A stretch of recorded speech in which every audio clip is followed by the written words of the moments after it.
Huanchac lo construimos todos. Cada parque donde juegan nuestros niños, cada calle e infraestructura que recorremos, cada servicio que mejora nuestra calidad de vida, es posible gracias al compromiso de todos nuestros vecinos. Hoy tenemos una oportunidad para seguir siendo parte de este cambio. Acógete a nuestra amnistía tributaria 2026 y podrás pagar sin moras, multas e intereses al pagar tu impuesto predial y alcabala. Y sé parte del desarrollo de nuestro distrito. Con tu ayuda lo lograremos, porque cuando cumplimos con nuestros tributos, Huanchac avanza, crece y mejora para todos. Municipalidad Distrital de Huanchac. Unidos crecemos todos.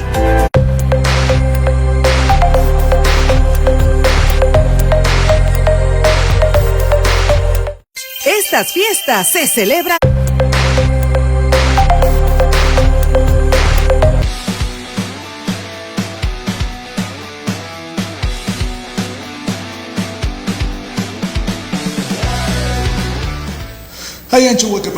¿Cómo está, estimados hermanos y hermanas? Estamos aquí nuevamente en Al Rojo Vivo, de 4 a 5 de la tarde por Incavisión, el canal imperial del Cusco.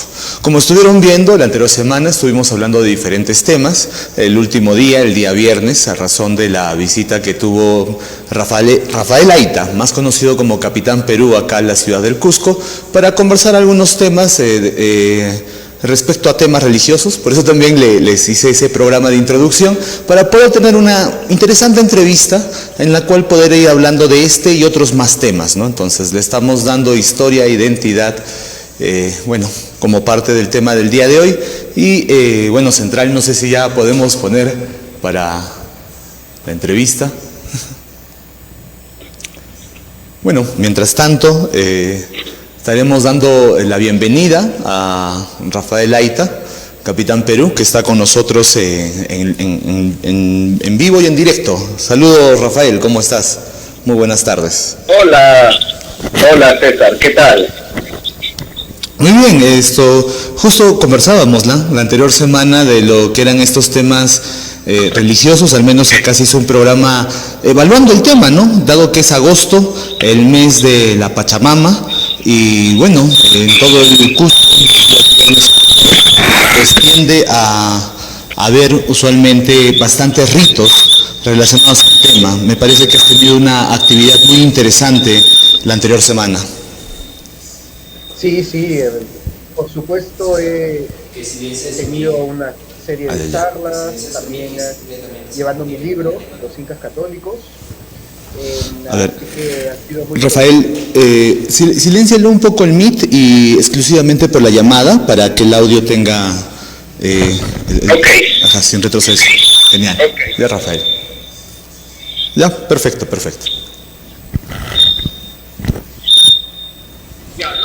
Pero creo que hay un techo, ¿no? Que estoy percibiendo ahí. Sí, me parece un pequeño eco. Ahorita lo vamos a solucionar. Pero bueno, ya me parece disminuido. Ya, ahora está mejor, pero ahora ya no te escucho. Genial. Bueno, Rafael, bienvenido. Estás acá ya no te vivo. Escucho ya.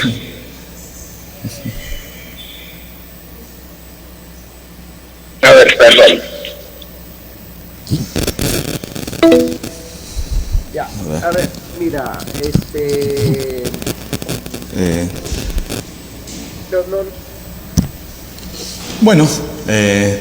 unos problemas del en vivo.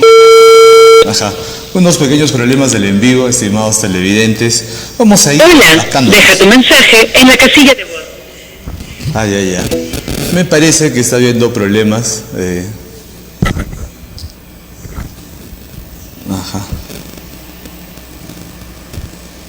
Esto.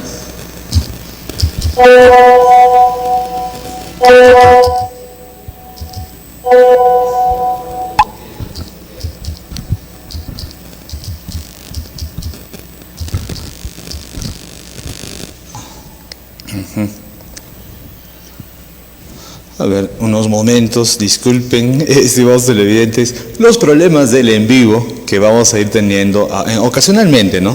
Debido a las novedades que vamos a ir enfrentando. Bueno. Ya. Ya, correcto. Si no, ponle una imagen para que se pueda identificar, ¿no? Hola Rafael, bueno, parece que estamos teniendo problemas con el Meet, así que por acá por la llamada me parece que sería la mejor forma para poder conversar. Ya, ok. ¿Ya? Okay. Genial, Rafael. Ya. Estuviste la anterior semana aquí en Cusco. Cuéntanos más o menos qué te trajo, qué actividades y qué temas a reflexión has traído en esta ocasión, ¿no? Recordemos, bueno, al menos yo recuerdo mucho, uno de los eventos que trajiste y que fue sobre la Fundación Española del Cusco. Realmente me llenó de información que yo desconocía y en ese momento la CGTP pues se puso muy en oposición a tu evento, e incluso se tuvo que hacer en otro lugar y esto muestra que, bueno, hay algunas ideas que parecen son incómodas y justamente por eso son más interesantes, ¿no? Sí, mira, lamentablemente Cusco es la única ciudad de todo el Perú que no festeja el día de su fundación, o por lo menos el día de la Fundación Española, porque la fecha de fundación inca no la conocemos, bajo el argumento de que, bueno, ya existía en Cusco una ciudad, ya estaba fundada, y hablar de una fundación española no tiene sentido. Lo cual es cierto, pero si nosotros leemos a José Antonio del Busto, en el libro que hace acerca de la conquista del Perú, menciona que en esa fecha, además de realizar la Fundación Española de Cusco, también ocurre su liberación de los ejércitos de Quito, que recordemos que Cusco había sido invadida y estaba tomada por Quisquis y Chalcuchímac, por los generales de Atahualpa, que habían creado un desastre, habían masacrado a la panaca huascarista, habían quemado la momia de Tupac Yupanqui en la plaza de armas, ¿no? En Naucalpata, y por lo tanto ese día en realidad sí fue un día de festejo para los propios cusqueños, ¿no? Irónicamente más que el día de hoy. Entonces, si se conociera la historia completa, seguramente no habría tanta alergia con respecto a esa fecha. Aquí en Al Rojo Vivo, por ejemplo, hemos comentado sobre el suceso y indicado que en gran medida la historia que hoy tenemos del Cusco como capital histórica y toda la influencia, pues se marcó de alguna manera con esa alianza que se tuvo justamente con los españoles que capturan Atahualpa y de alguna manera permiten la continuidad de la élite incaica pues en la etapa virreinal, ¿no? Puesto que de no darse ese escenario, posiblemente Atahualpa hubiera arrasado el Cusco e iniciado una etapa imperial diferente desde Quito, ¿no? Lo cual hubiese quitado cualquier importancia o resignificación en una nueva etapa tahuantinsuyana, ¿no? Al mando de Atahualpa, ¿no? Es lo que se dice, que las intenciones de Atahualpa eran la de trasladar la capital hacia Quito o hacia Tomebamba, ambas en todo caso en el norte y fuera del actual territorio peruano, y por lo tanto el hecho de que eso no haya ocurrido se dio pues en gran parte a la incursión de Francisco Pizarro, que tuvo como principales aliados a los huascaristas, luego Manco Inca, luego a Tauyu Inca, y luego a la nobleza y a las panacas, ¿no? A la nobleza inca en general. Recordemos que el alférez real del Inca salía en procesión todos los años en Cusco hasta 1825, hasta que Simón Bolívar disuelve esa institución, ¿no? Entonces, Cusco durante el virreinato era la cabeza de reinos y además fue la última capital del virreinato del Perú también, ¿no? Porque cuando San Martín llega a Lima a proclamar la independencia en 1821, el virrey La Serna muda la capital del virreinato a Cusco, que fue la capital desde 1821 hasta 1824, y en donde el virrey fue recibido con honores y con un pasacalle por las calles de Cusco, ¿no? Así que son historias que no se nos suelen contar, ¿no? Pero que si las conociéramos completas también nos ayudaría a ver un marco más integral de todo lo que significó Cusco durante estos 300 años que se nos dicen que fue de esclavismo, de colonización, de opresión, pero en realidad el último que podría decir eso es Cusco, porque recordemos que también el rey Felipe III, por Real Cédula de 1614, le entrega a la princesa Inca, a Ana Lorenza de Loyola Inca, todo el valle de Yucay, de Oropesa, Urubamba, el valle sagrado hasta Yataitambo, se lo entrega como su tierra personal de los marqueses de Oropesa, que eran descendientes incas. Entonces, ahí mandaba el Inca y el descendiente Inca, y el tributo que se recolectaba iba para el bolsillo de la princesa Inca, no para el rey de España. Así que es muy anacrónico, fuera de lugar decir que fue una colonia, ¿no? Al menos en esos países. Bueno, volviendo un poco a los temas religiosos del mes de agosto, quisiera hacer una consulta, ¿no? Dado acá hemos tratado un poco el tema de lo espiritual, planteando un tema, ¿no? Que es, si existe algo real, objetivamente en el mundo espiritual, pues esto debería ser transversal a todas las culturas.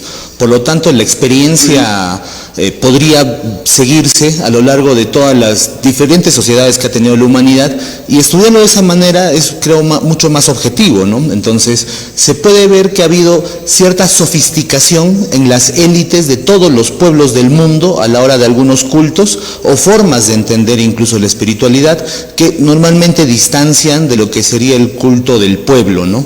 Así como en el católico, digamos, sería la diferencia entre teología y catecismo, pues podríamos encontrarlo en diferentes sociedades a la misma jerarquía en la construcción o el avance de temas espirituales que hayan tenido, ¿no? Entonces, al respecto, ¿tú consideras que ha habido ese mismo desarrollo en el Cusco? ¿Nos podrías dar ejemplos? ¿Cómo ha ido tu investigación en el tema? Por supuesto, sí, precisamente en pantalla estamos viendo el famoso altar de Santa Cruz Pachacuti, que el día de hoy ha sido recreado en el Coricancha. El economista dice que estaba en el Coricancha y que nos muestra un resumen del panteón andino, en donde la gran mayoría de autores concuerdan que en esta distribución coincide con las principales deidades incas, ¿no? El sol, la luna, Viracocha, ¿no? El óvalo, Viracocha, Pachayachachic, el Inti Pinti, el sol encima del sol, y Yapa también aparece, ¿no?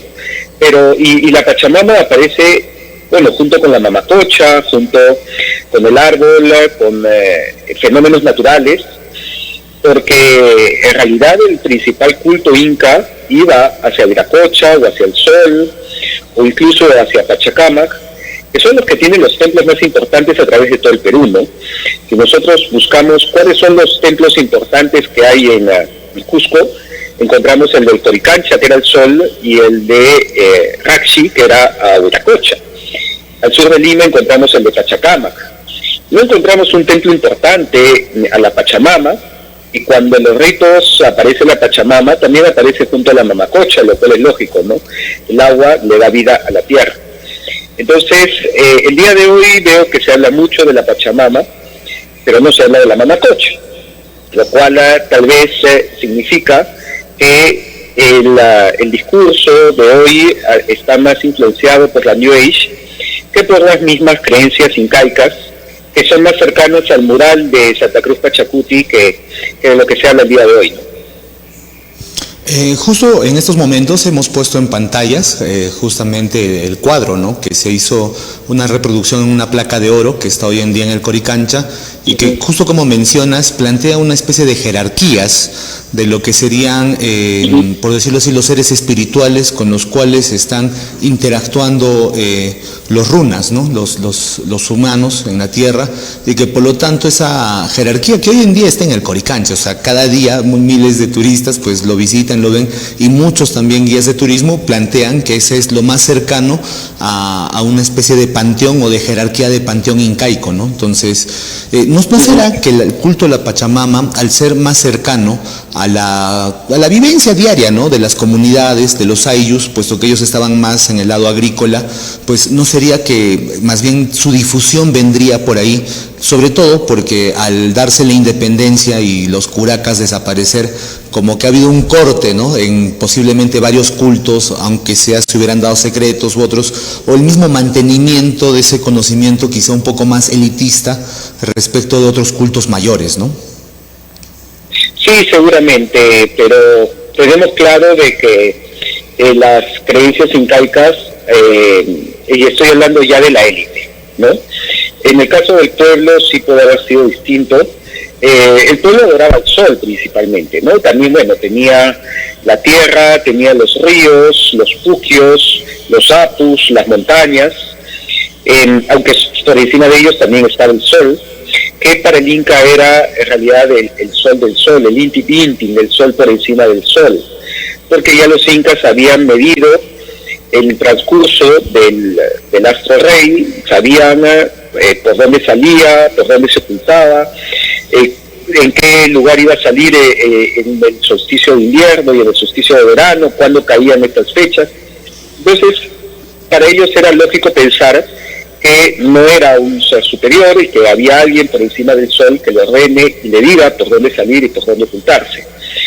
A pesar que para el pueblo, sí, pues, el más cercano era el sol y la tierra, y por lo tanto para los incas pues ya ellos consideraban al Viracocha, Pachayachachi, coordenador, hacedor del mundo, como un ser principal, y por eso aparece este óvalo entre el sol y la luna en un lugar central, ¿no? En un lugar protagónico, y que obviamente esto los acercaba más hacia alejarse del politeísmo y acercarse a, no voy a decir un monoteísmo porque no lo tenían, pero sí seguramente una monolatría, ¿no? O un culto de un dios por encima de otros dioses, ¿no?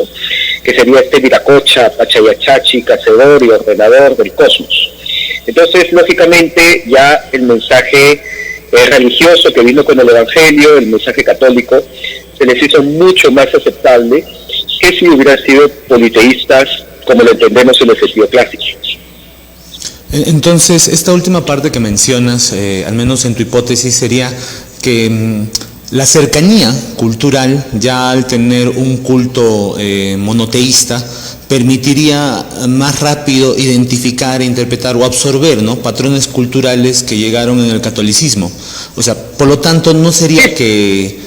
Bueno, aparte de que habrá pueblos que definitivamente se habrán resistido pues a la evangelización, no necesariamente significa que haya sido la condición general de los pobladores, entendiendo que quizá podían entender la cercanía lógica a entender que hay un principio ordenador del cosmos, ¿no?, como se llama a veces alfa y omega en otras identidades culturales, ¿no? Entonces, ¿esto qué tanto ha pasado en el mundo en general? ¿Hay otros ejemplos que hayas estudiado o identificado? Sí, claro. De hecho, los primeros católicos se plantearon esto cuando llegaron o cuando entraron en contacto con Roma y con la Grecia clásica, y encontraron otros filósofos que no eran cristianos, pero que hablaban verdades que el cristianismo aceptaba, ¿no? El caso más claro es en el Evangelio de Juan, que incorpora el logos griego, el logos de Heráclito, era un concepto que ya venía desde antes del cristianismo, pero que Juan identifica con Cristo, ¿no? Y por eso el Evangelio de Juan empieza diciendo: en el principio era el logos, y frente a Dios era el logos, y el logos era Dios. Este logos es justamente este principio ordenador, que nos da la razón y que coloca el orden en el mundo y coloca todas las proporciones en el mundo, y los cristianos se sorprendían de que los griegos hayan llegado, especialmente San Justino Mártir incluso decía que Heráclito había sido cristiano incluso antes de Cristo, pero al conocer el logos conoció a Cristo, que es el logos, ¿no? Entonces, cuando llegan a América encuentran una situación muy similar. Encuentran de que ya el pensamiento inca había alcanzado verdades que eran muy compatibles con el cristianismo, y por eso la evangelización fue mucho más orgánica de lo que se piensa el día de hoy. Incluso la primera parroquia de Cusco la construye un inca, ¿no? El hijo de Huayna Cápac, Pauyu Inca, que no la construye ni siquiera un español ni un cura, ¿no? Entonces, esto ya nos muestra de que desde los primeros incas encontraron compatibilidad en la fe, y luego obviamente esto también pasa al pueblo, ¿no? Y es por eso que el artículo de Vega, que nos habla sobre las cofradías en los Andes, menciona explícitamente que el número de cofradías comienza a multiplicarse por todos los pueblos de los Andes de una manera tan rápida incluso las autoridades eclesiásticas, o sea, los curas, los sacerdotes, los obispos, quisieron ponerle freno y no les hicieron caso. Y lo cual me parece muy curioso porque esto es todo lo contrario de la imposición, tanto que se habla de que la religión fue impuesta, es al revés, ¿no? Las autoridades, los obispos, los sacerdotes querían frenar el número de cofradías que aparecía por todo el Perú y seguían apareciendo y apareciendo y no hacían caso de estas restricciones, según la opinión del autor, porque la cofradía era una continuación del Ayu y del Aini, ¿no? De las comunidades y de las relaciones de retribución. Entonces, si el pueblo andino lo que nos está diciendo es ve una similitud a sus creencias, pues lo adopta, ¿no? Porque es muy adaptable, porque sigue siendo adaptable. Hasta el día de hoy vemos cómo es muy creativo, cómo desarrolla el arte, la cultura. El barroco andino se adaptó muy rápidamente, se comienza a desarrollar escuela cusqueña pocos años después de la llegada del arte europeo. Entonces, esto también ocurre con la religión, ¿no? Lo que sucedió en el arte, lo que sucedió en la arquitectura, también sucedió en las creencias, en la fe, y por eso es que tú ves a los descendientes incas que salían en las procesiones con sus indumentarias imperiales, con la mascaipacha, con el son en el pecho, pero como orgullosos católicos. Si prueba de eso, lo tienen en el mismo Cusco. Si van al Museo Inca de Cusco, van a encontrar el cuadro de Marcos Chihuantopa Inca, que se coloca él mismo como, el pintor lo coloca como Inca caballero católico por la gracia de Dios, ¿no? Así era como se definían los descendientes incas durante esta época. A ver, para poder tener una dimensión correcta, porque a veces hay mucha leyenda negra, casualmente, al tema de la época de evangelización, ¿cuántas fueron las personas sentenciadas, si tienes el dato, en el Perú o en las Américas en general, por la Santa Inquisición? ¿Y cuáles fueron esos procesos o esas investigaciones? Sí, en el Perú fueron 32. Para tener una idea de comparación, 2000... en otros países que haya sido mucho mayor la cantidad de sentenciados, ¿cómo para poder medirlo o tener contexto? No, a ver, si estamos hablando de la Inquisición católica, fue muy reducido en cualquier parte del mundo. La Inquisición que sí mataba al por mayor era la calvinista o la protestante o luterana, que llegan a superar los miles, ¿no? En Alemania hubieron más de 20.000 ejecuciones. Las persecuciones de las brujas, por ejemplo, la hacía la Inquisición luterana, no la católica, ¿no? La católica no perseguía brujas. Esto es una confusión muy común que hay acá, ¿no? Y por eso es que en el Perú el número también, en 250 años, hubieron unos 2.000 y pico juicios, de los cuales de esos 2.000 y un poco más, fueron 32 ejecutados, y de esos 32, 30 eran europeos, ¿no? Franceses, portugueses, ingleses, holandeses, y solamente 2 criollos, ni siquiera eran indígenas, porque los indígenas estaban fuera de la jurisdicción de la Inquisición, ¿no? Ni siquiera eran juzgados por la Inquisición, porque estaban en proceso de conversión, ¿no? Entonces, sí, al final de cuentas en el Perú la Inquisición ejecutó y sentenció a más europeos que otra cosa. Entonces, ¿no hubo sentenciados por la Santa Inquisición, al menos que hayan sido indígenas durante todo ese periodo de tiempo? No, los indígenas no iban a la Inquisición. ¿No? La Inquisición tenía una lógica que estaba reglamentada, ¿no? Muy clara. Decía, para ir a la Inquisición tienes que caer en herejía, y para ser hereje tienes que ser cristiano. Una persona que está en proceso de conversión o que no conoce toda la doctrina cristiana no puede ser un hereje, porque justamente el hereje es el que niega o el que falsea la doctrina cristiana. Entonces, la Inquisición veía herejía y casos relacionados, y por lo tanto los indígenas estaban fuera de la jurisdicción de la Inquisición. Interesante, porque normalmente tenemos una idea diferente de cómo ha sido ese proceso, o al menos exacerbada. Acá también hemos hecho la evaluación de que hay posiblemente muchos intereses en el mundo, en debate, en pelea, en discusión por las narrativas, y en este caso quizá una de las grandes dificultades que tenemos en el continente justamente es esa, ¿no? Que estamos divididos los países hispanoparlantes, cuando justamente una gran ventaja de todos nosotros sería que uno podría abrir una empresa en Bolivia. ¿Por qué restringirle a que exporte a Colombia? ¿Por qué restringir que un descubrimiento en Venezuela no pueda ser usado en Chile, ¿no? ¿Por qué no un descubrimiento en Argentina o un trabajador que quiera migrar de Argentina a Perú no tener esa facilidad teniendo un certificado entre todos los países, al menos al nivel educativo, ¿no? Que permitirían poder desarrollar completamente muchas características, al menos como países cercanos, ¿no? Cuya cultura no es diferente y demás, ¿no? Pero parecería que nos dividen constantemente. Bueno, regresando al tema espiritual, ¿tú crees que ahí entonces hubo una similitud entre lo que llamaríamos un culto alto o elevado, ¿no? En el cual está Texi Huiracocha en el centro y que por lo tanto el culto a Yahvé no entraría muy diferente? En esta ocasión, la visita del Papa, que nos informan que va a ser en Sacsayhuamán, ¿no? Parte de una de las misas. ¿Crees que entonces esa consideración de los primeros años habrá tenido quizá un rito sincrético que uniera ambos ritos, o definitivamente fue más una adaptación hacia lo que venía desde España sin máxima modificación?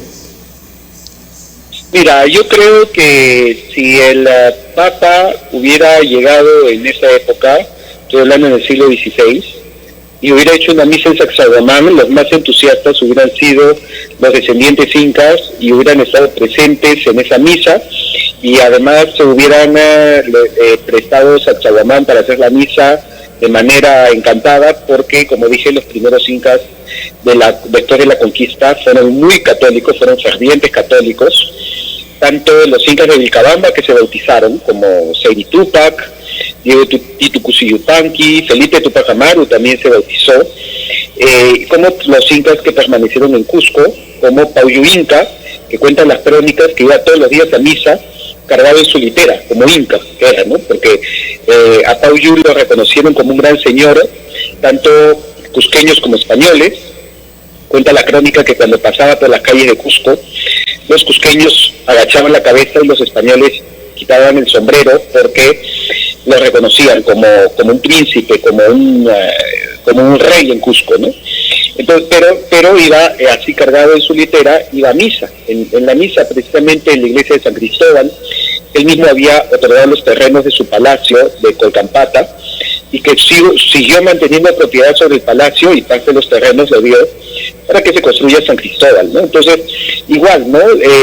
Si vamos al arzobispado de Cusco, vamos a encontrar los cuadros de la serie de Corpus Christi, y en donde las procesiones de Corpus Christi, de Santiago Apóstol, de San Sebastiana, de San Cristóbal, aparece que está encabezada por este descendiente inca que lleva la mascaipacha, porque eran fervientes católicos, ¿no? Entonces, si a ellos les hubieras dicho, va a venir el Papa, encantados le hubieran dado la explanada de Sacsayhuamán, hubieran ido a la misa, de repente cargados en su litera, y no se hubieran hecho muchas bolas, o de repente tantas bolas como se hacen el día de hoy, que por querer reivindicar a los incas, se quiere llegar a un purismo que nunca existió, porque los incas fueron los más entusiastas con el catolicismo al final de cuentas. Hay algunos comentarios ya en la región de algunos grupos que no ven a bien, ¿no?, la visita del Papa, sobre todo en Sacsayhuamán, debido a que hay justamente un purismo que ve como si fuese algo negativo, como si las religiones, o sea, bueno, yo parto de que si es un fenómeno universal, naturalmente todos van a llegar en sus razonamientos posiblemente a criterios comunes, ¿no? Entonces, que haya algo en común, digamos, en la síntesis de lo indio, que se compare con lo budista, que con lo cristiano, con otras más, pues podría tener una coherencia integradora de que realmente siempre se estuvo estudiando el mismo fenómeno, ¿no?, que es la realidad.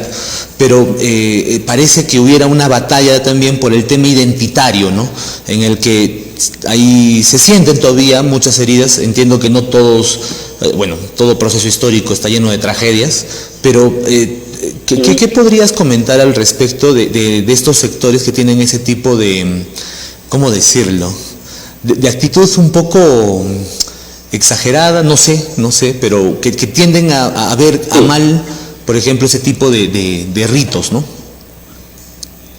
Yo les diría que los incas estarían muy decepcionados con ellos, porque están cayendo en un discurso modernista, más llevado por la dialéctica de lucha de clases y de dividir entre peruanos y de enfrentarnos entre peruanos y de ver toda la historia entre opresores y oprimidos y conquistadores y conquistados, cuando los incas más bien siempre vieron una historia de integración. Los incas, recordemos, a partir de Pachacútec, Inca y Yupanqui, fueron los que integraron el Perú, fueron los que buscaron aprender de todas las culturas, aprendieron el trabajo en piedra de los collas, la orfebrería de los chimús y así sucesivamente. Y obviamente cuando llegaron los españoles siguieron aprendiendo y siguieron adaptando y siguieron integrando, y es por eso que tú encuentras que los mejores artesanos, los mejores plateros, la escuela cusqueña, los mejores pintores estaban en Cusco, porque su ADN era el de aprender, integrar y con eso crear algo nuevo.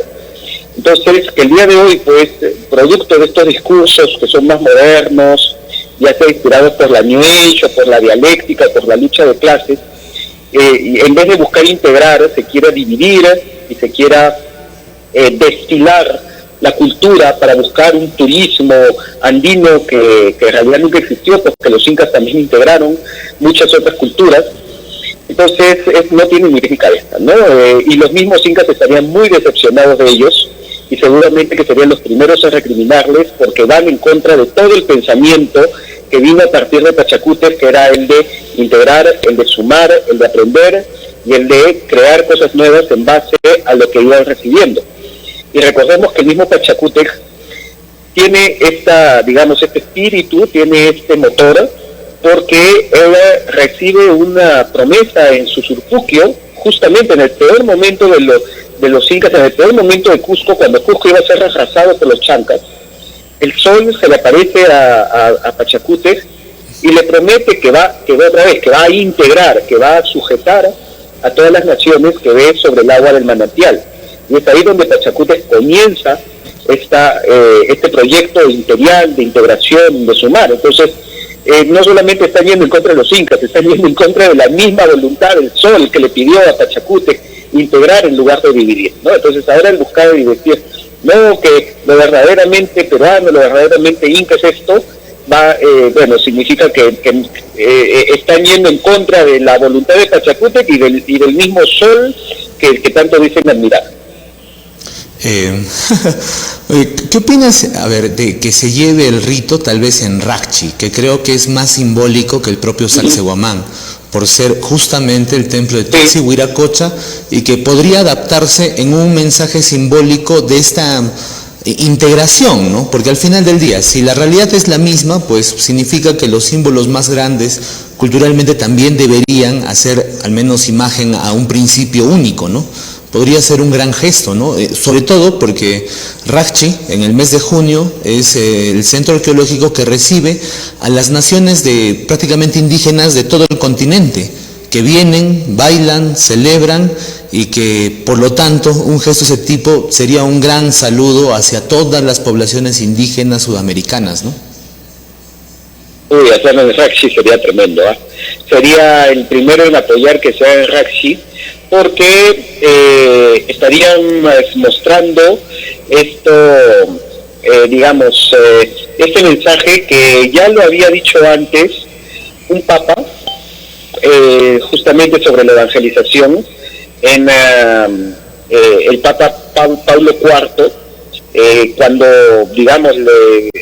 se pronuncia sobre la evangelización en América, dice que los naturales transformen el culto al sol en el culto al sol que es Jesucristo, ¿no? Entonces, ya desde esa época los papas mismos estaban buscando este hilo conductor, este hilo de luz, que sería reafirmado por León XIV, y que también lo dijo un santo cuando pisó el Perú, y que lo entendió muy bien. San José María Escrivá de Balaguer dijo: el Perú siempre ha sido el imperio del sol divino.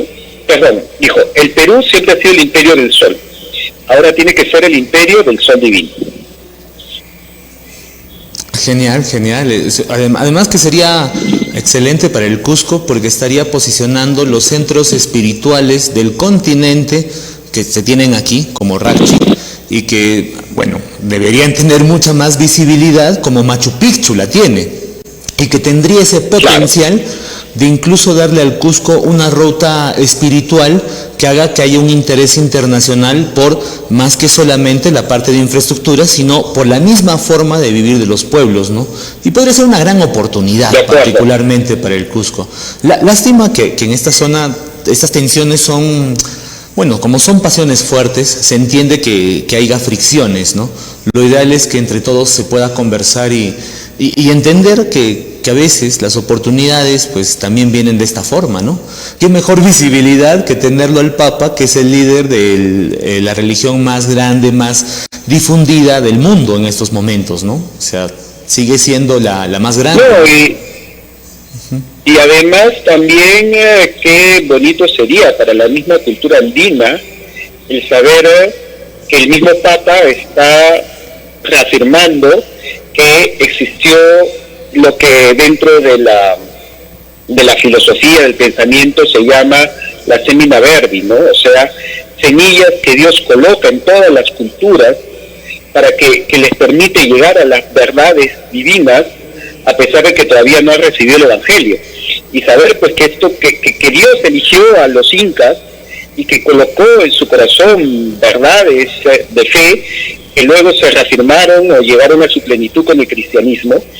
Vamos, no es poca cosa tampoco, es mucho orgullo para la cultura inca, para la cultura andina, y que nos dice que ocupó un lugar especial en el plan de Dios, cosa que esto ya lo decían los primeros cronistas mestizos, ¿no?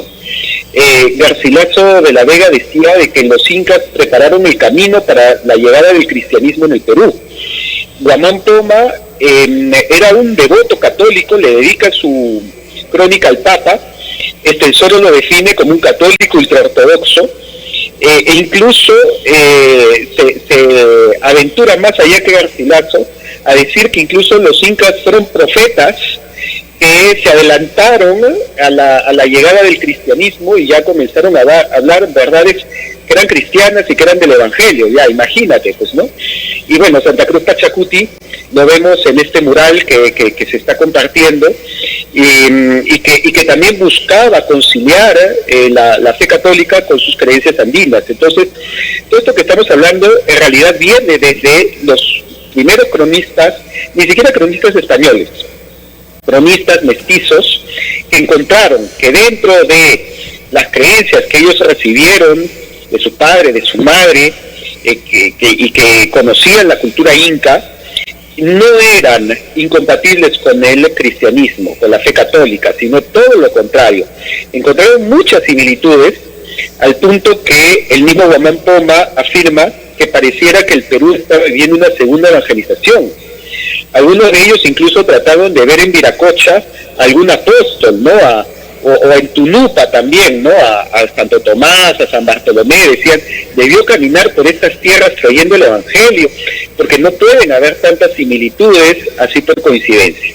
Pero esto sería mostrar al mundo de que el Perú estuvo en el plan de Dios, que la cultura andina estuvo en el plan de Dios, y que esto está siendo reafirmado por un papa que está viniendo a hacer misa en lugares que han sido templos andinos, y que también es importante mencionar que ha sido reafirmado por el mismo Jesucristo, porque recordemos que el primer milagro eucarístico que ocurrió en toda América ocurrió en Perú, y precisamente en el lugar donde hizo su misión el Papa, que es Puerto Eten, en Lambayeque, y en donde en la Eucaristía se aparece el niño Jesús, y fue el primer milagro eucarístico en toda América. O sea, Jesucristo mismo está confirmando que el Perú está dentro del plan de Dios, y el hecho de que venga el Papa y haga una misa en lugares tan especiales como Sacsayhuamán o como Raxi,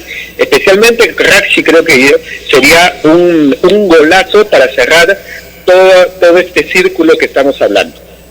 Genial, genial. Es impresionante ver estos paralelismos que se pueden identificar, ¿no?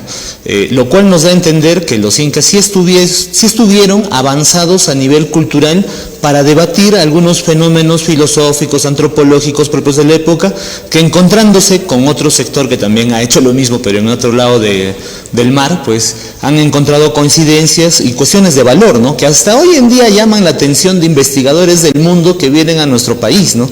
Y que es siempre interesante ir descubriendo. ¿Cómo verías, bueno, aparte de, ya hemos hablado del Papa, de las relaciones, cuáles creerías tú que son de los mitos más difundidos y que quizá deberían cambiarse dentro de esa parte del Perú, ¿no? Sobre todo, de la parte sur? Por supuesto. Sí, a ver, perdón, ¿me puedes repetir la última parte de la pregunta que se me fue el audio? ¿Cuáles consideras que han sido los mitos o pensamientos populares que quizá estén equivocados y que sería bueno dar atención a ello, de lo que tú has percibido que se suele dar en esta parte del país, ¿no?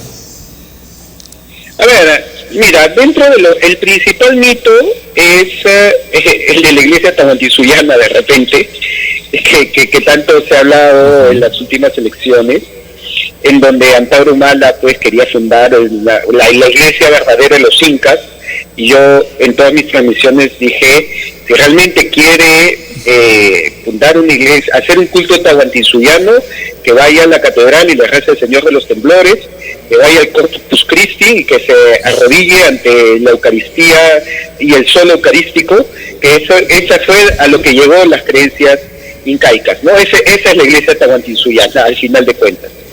Entonces, en general, pensar que existe una incompatibilidad, ¿no?, entre las creencias andinas y el cristianismo. Pensar que para llegar al verdadero espíritu o al verdadero incanato hay que quitar todo lo español y hay que quitar todo lo europeo, porque lo verdaderamente peruano es eso inca destilado. Es un mito que ni siquiera los mismos incas aceptaron, ningún cusqueño tampoco lo aceptó. De hecho, eso era más de los equitos, ¿no? Chalcuchimac pensaba así, ¿no? Chalcuchimac prefirió ser quemado antes de bautizarse, pero Chalcuchimac era quiteño, ¿no? Entonces, en Cusco no pensaban así, ese es un pensamiento de otros lados. En Cusco buscaban otra vez lo que era el espíritu inca, aprender, adaptar y crear algo nuevo.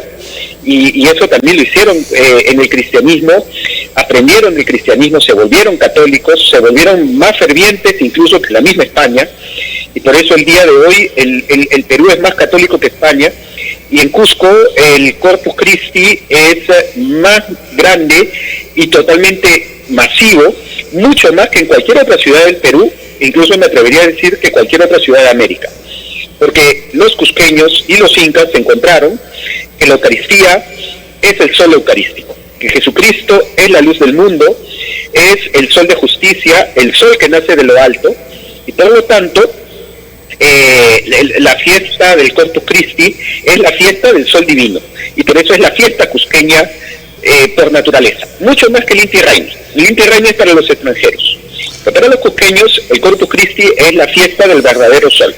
Y pensar pues de que eso es algún tipo de imposición o de que eso es incompatible con lo inca es no conocer para nada la historia inca. Correcto. Algo interesante que has mencionado es del Inti Raymi, ¿no? Quizá muchos no lo sepan, pero gran parte de lo que consideramos como música andina es música andina republicana, que no tiene continuidad con etapa virreinal ni anteriores a veces, y que en gran medida el Inti Raymi ha sido hecho con música extranjera, ¿no? Oye, bueno sería que fuera música andina republicana. Mira, este tema, yo tengo una entrevista en mi canal con Iván Ciñaigo, que es el musicólogo y que ha estudiado la música del barroco peruano, andino, y él me decía, ¿no? La música del Inti Raymi es de 4 tiempos, o sea, la percusión es de 4 tiempos, ¿no? Pam, pam, pam, pam, pam, pam, pam, pam, pam, pam, pam, pam. Esto ni siquiera no es republicano ni peruano. Esto lo han sacado las películas de John Wayne. Estas son de las películas de cowboys Ya. en que los indios de América del Norte tocaban pam pam pam pam pam pam pam pam pam pam pam, y eso lo han puesto en el Inti Raymi. O sea, nada que ver con lo inca. Y que si que realmente queremos recrear el ritmo inca, tendríamos que ceñirnos a las crónicas de Garcilaso, que menciona que cuando los ejércitos del Inca entraban a la plaza de Cusco, daban 2 pasos para adelante y 1 para atrás, al ritmo de los tambores. Entonces, muy probable es que la percusión más bien haya sido de 3 tiempos, ¿no? Pam, pam, pam, pam, pam, pam. Pero no, los de 4 tiempos son de las películas del viejo oeste, no tienen nada que ver. Y así, muchísimas cosas del Inti Raymi, ¿no? Claro, Y yo la lo menciono Macapacha era como de republicano metal. porque es reciente, o sea, es de esta última etapa de la historia Sí, y no es totalmente, anterior como o se sea. suele creer.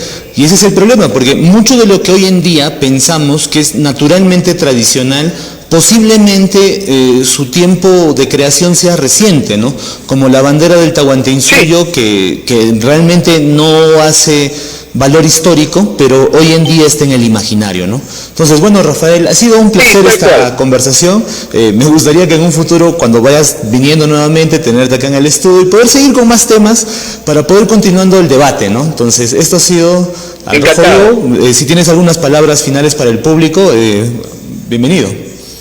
No, bueno, solamente invitarlos que me busquen en mi canal. Ahí, a ver, tengo videos con historiadores, tengo videos con los descendientes incas, con estudiosos, investigadores, ¿no? Como Iván Ciñaigo, que acabo de mencionar. Me buscan en Facebook y YouTube como Capitán Perú, en Instagram como Capitán Peruano y en TikTok como Capitán-Perú.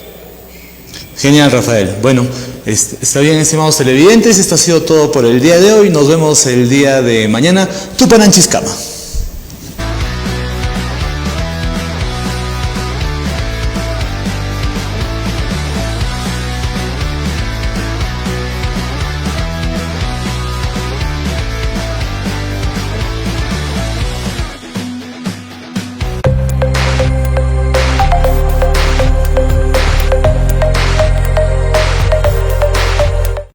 Estas fiestas se celebran comiendo rico como en casa. ¡Sí! ¡Jo, jo, jo, jo! Ven a disfrutar lo mejor de nuestra comida cusqueña en Picantería La Catedral Quinta Show, donde el buen sabor se junta con la alegría y la buena música. Estamos en la calle Belén, Extradiciones Cusqueñas. Aquí te esperan nuestros platos bien servidos y sabrosos, nuestros lechones bien doraditos y crocantes, zarzas deliciosas y contundentes, el riquísimo cuy chactado crocante, el exquisito triples de 3 carnes